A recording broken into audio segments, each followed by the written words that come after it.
এই যে আমি একটা কথা বলি, একই ডিপার্টমেন্টে প্রেম করলে কি হয়, বন্ধুদের সাথে গ্রুপ ছবি ওঠে না।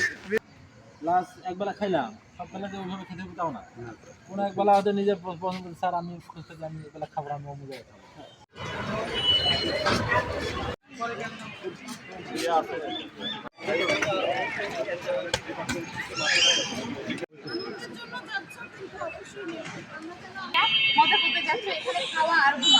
মাঝে মাঝে কষ্ট লাগে না।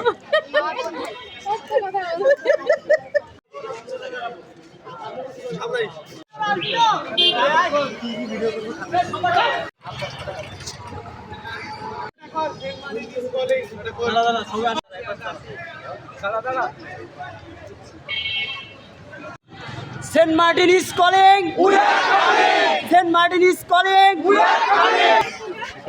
দীর্ঘ সময় তাই না, জি স্যার, অনেক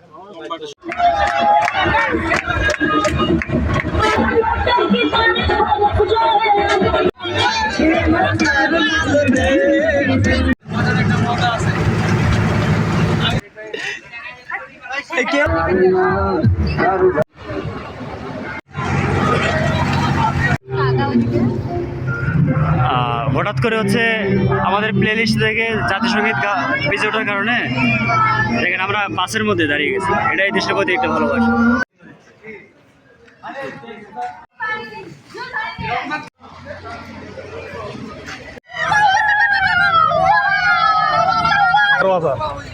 $11,000 নিলে 3টা লাগবে আপনার, বুঝছেন?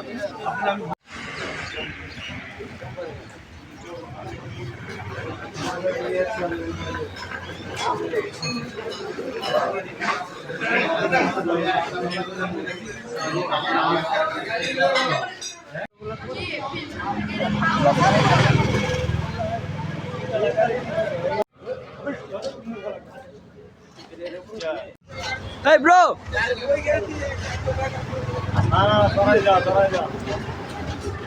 তোমরা এই গাড়িতে যাবা? ঠিক আছে, সাবধানে। এই ঢুকাও ভিতরে। ছবি অনেক কাজের ছেলে কিন্তু।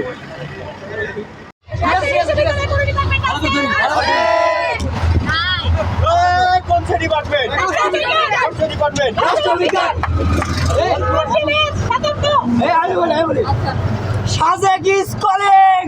We are coming. Shazek is calling. We are coming. Thank you.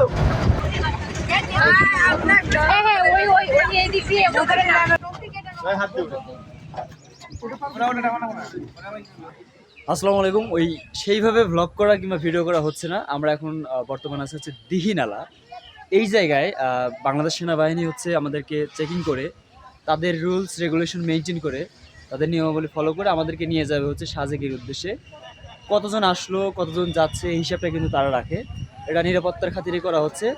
আর মোটা দাগে এই অঞ্চলটা যেহেতু পাহাড়ি অঞ্চল, এই যে এইখানে যেমন উঁচু, ঠিক আমার এই পাশটাতে একদম খাদ, আবার মোটামুটিভাবে আছে আর কি উঁচু জায়গা। তো এই যে পাহাড়ের যে একটা বৈচিত্র্যতা, আমি এটা দেখার পরে যখন আমরা হচ্ছে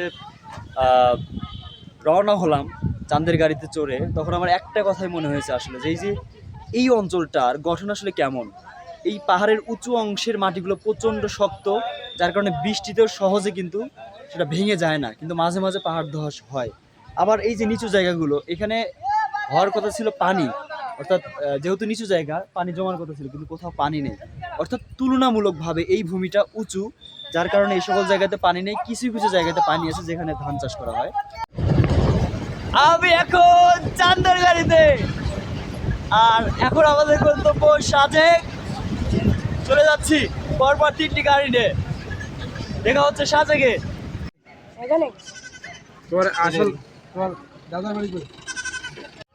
আসলে যখন ভ্রমণ শুরু করি সেই সময় আমার বন্ধু বান্ধব সবাই হচ্ছে 3,000-4,000 টাকা করে হচ্ছে জামা কাপড় কিনছে আর কি। কিন্তু আমি কিনছি এই যে পাওয়ার ব্যাংকটা, আর পাওয়ার ব্যাংকে চার্জে লাগে কাজ করতেছি। এখন আমরা সেই জায়গা থেকে, অর্থাৎ যেখানে হচ্ছে সেনাবাহিনী আমাদের দাঁড় করিয়েছিল, সকল গাড়িকেই চেক করানোর পরে এমন একটা জায়গায় নিয়ে আসছে, বাঘাইঘাট আর্মি ক্যাম্প। এই যে দেখতে পাচ্ছেন, ঠিক এই জায়গা থেকে কিন্তু একযোগে যত গাড়ি আছে, চাঁদের গাড়ি বলেন আর যে গাড়ি বলেন না কেন, সাজেকের উদ্দেশ্যে যারা যাবে তাদেরকে নিয়ে যাওয়া হবে। আমার খুব ভালো লাগতেছে এই প্রসিডিউরটা, কারণ আমি একভাবে জার্নি করলে আমার মাথা ঘোরে, কিন্তু যখন বারবার দাঁড়াচ্ছি বিভিন্ন জায়গায় তখন ভালো লাগতেছে।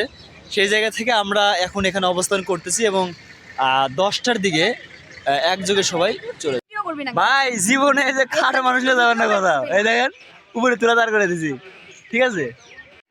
সবাই যখন রেস্ট নিচ্ছে তখন আমরা একটা দুঃসাহসিক অভিযানে যাচ্ছি সেই সমতল থেকে অনেক উপরে, আরও উপরে যাব ঠিক আছে, যে দেখবো আসলে সেখানে কী কী আছে।